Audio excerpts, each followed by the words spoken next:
नमस्कार। मेरा नाम डॉक्टर अंशु प्रिया है। मैंने इस वर्ष की सिविल सेवा परीक्षा में पूरे भारत में 16वें स्थान को प्राप्त किया है। मैं थोड़ा-सा आपको अपने बैकग्राउंड के बारे में बताऊँ तो मैं पेशे से एक डॉक्टर हूँ और मैंने 2019 में अपनी एमबीबीएस की डिग्री को प्राप्त किया। उसके उपरांत मैं as a resident doctor AIIMS Patna और बाकी हॉस्पिटल्स में कार्यरत रही हूँ। कोविड के दोनों वेव्स के दौरान मैंने कार्य किया है। यूपीएससी में यह मेरा तीसरा प्रयास था। जो शुरू के 2 प्रयास थे वो मैंने अपने काम के साथ ही दिए थे, लेकिन जो ये प्रयास था इसमें I was fully focused on this exam and therefore इस अ, जो मेरा अटेम्प्ट है उसमें मैंने प्रीलिम्स भी क्वालीफाई किया, मेंस भी क्वालीफाई किया और इंटरव्यू भी क्वालीफाई किया। इसके पहले जो मेरे दोनों प्रयास थे उसमें मैं प्रीलिम्स के लेवल को उत्तीर्ण नहीं कर पाई थी। तो आज डीकेटी के माध्यम से मैं आप सभी लोगों के सामने बहुत ही शॉर्ट में अपने इंटरव्यू की स्ट्रैटेजी बता देती हूँ। मेरे इंटरव्यू में इस बार 204 मार्क्स हैं, जो कि I think it is the second highest marks this time. Interview के लिए मैंने प्रिपरेशन बहुत होलिस्टिकली की थी। उसका कारण ये था कि ऑप्शनल के पहले मैं कोविड से ग्रसित थी और मेरा जो ऑप्शनल है वो बहुत स्कोरिंग नहीं है। तो इन दोनों कारणों से मेरा जो ऑप्शनल है वो मुझे पता था कि बहुत अच्छा नहीं गया है और मैं उतना अच्छा स्कोर नहीं कर पाऊँगी। और हुआ भी बिल्कुल वैसा ही। तो मैंने क्या किया कि जब मैं मेंस दे के आई तो कुछ दिन का ब्रेक लेके मैंने डैफ 2 जो है वो इंटरनेट से डाउनलोड कर लिया और उसको खुद से फिल कर दिया। उसके बाद मैं हर दिन जो है डैफ के 3-4 टॉपिक्स को लेके बैठती थी और मैं उसके नोट्स बनाती थी। तो मैंने इंटरव्यू के लिए भी बहुत अच्छे से नोट्स बनाए हैं। जैसे मेरे नाम का मतलब क्या है, मेरे होम टाउन की इम्पोर्टेंट चीज़ें क्या है, बिहार के बारे में क्या जानते हैं, मेरे स्कूल नॉटर डेम से आती हूँ मैं, तो नॉटर डेम क्यों फ़ेमस है, मेरा डिस्ट्रिक्ट मुंगेर क्यों फ़ेमस है, मेरे माता-पिता का क्या ऑक्यूपेशन है, अ, उसके अलावा मेरा बैकग्राउंड, मैं डॉक्टर हूँ तो हेल्थ सेक्टर से क्वेश्चंस थे। तो हर एक वर्ड जो डैफ में मेंशन था, मैंने उसको बहुत होलिस्टिकली कवर किया था, उसके नोट्स बनाए थे। सेकेंडली मैंने ऑलमोस्ट 6 से 7 महीनों का जो करंट अफेयर्स है इंटरव्यू के लिए, वो मैंने बहुत अच्छे से प्रिपेयर किया था। अब यहाँ पर जो करंट अफेयर्स प्रिपेयर करना है आपने, वो ओपिनिएटेड करना है। फॉर एग्ज़ाम्पल अगर मैरिटल रेप पे कोई क्वेश्चन मेंस में आता है, तो there you have to explain the pros and cons कि मैरिटल रेप को क्यों लीगलाइज़ करना चाहिए, क्यों नहीं करना चाहिए। लेकिन इंटरव्यू में आपसे वो आपका ओपिनियन पूछेंगे कि what do you feel should marital rape be legalised. उस केस में you should have one answer. Please don't be in dilemma कि ये भी बोल देते हैं वो भी बोल देते हैं। इंटरव्यू में ओपिनियन बनाइए। ओपिनियन जो है वो should be backed by fact and constitutional provisions. इस बात का ध्यान रखें।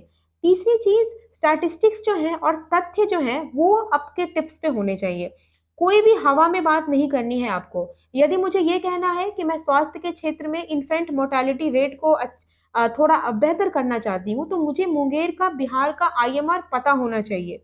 आप कोई भी चीज़ हवेबाजी में ना करें, इससे इंटरव्यू में आपको बहुत कम मार्क्स मिलेंगे। जो चौथी चीज़ है, अपने आंसर को प्रायोरिटाइज़ करें। अब मुझसे अगर ये पूछा पूछा गया कि बिहार के चैलेंजेस क्या-क्या हैं, तो बिहार के सोशल चैलेंजेस क्या हैं, इकोनॉमिक चैलेंजेस क्या हैं, ज्योग्राफिकल चैलेंजेस क्या हैं, सिक्योरिटी रिलेटेड चैलेंजेस क्या हैं, मुझे चैलेंजेस को इन डिफरेंट पेडिग्रीज़ में डिवाइड करना है और तब वहाँ पे आंसर करना है। मुझसे पूछा गया कि आप सिचुएशनल क्वेश्चंस में मान लीजिए कोई मॉब वायलेंस है, आप कैसे डील करेंगे? तो I should be able to say कि सर फर्स्टली मैं ये करूँगी, सेकेंडली मैं ये करूँगी, थर्डली मैं ये करूँगी। तो अगर आपको वो प्रायोरिटी आपके आंसर्स में पता है, फैक्ट्स आपको पता है और आप कॉन्फिडेंटली जाते हैं, तो इंटरव्यू में आप अच्छा कर सकते हैं। एंड एक बहुत ही फेमस कोटेशन है that people don't remember what you said to them, people don't remember what you did to them, but people definitely remember how you made them feel. तो human beings are very emotional and emotional people. At the end of the interview board should feel good about you. And feel good का मतलब है that they should see in you an able administrator. I believe that is very very important. एक और चीज़ जो बहुत important है, मैं लोगों को जो इनिशियली स्टार्ट करेंगे उन्हें बताऊंगी कि थोड़ा अपने डाफ को डाइवर्सिफाई करें। उसमें स्पोर्ट्स का कॉलम होता है, लीडरशिप का कॉलम होता है, अवार्ड्स का कॉलम होता है। आई बिलीव कि कहीं ना कहीं इन चीज़ों का बहुत बड़ा योगदान है इंटरव्यू के मार्क्स में।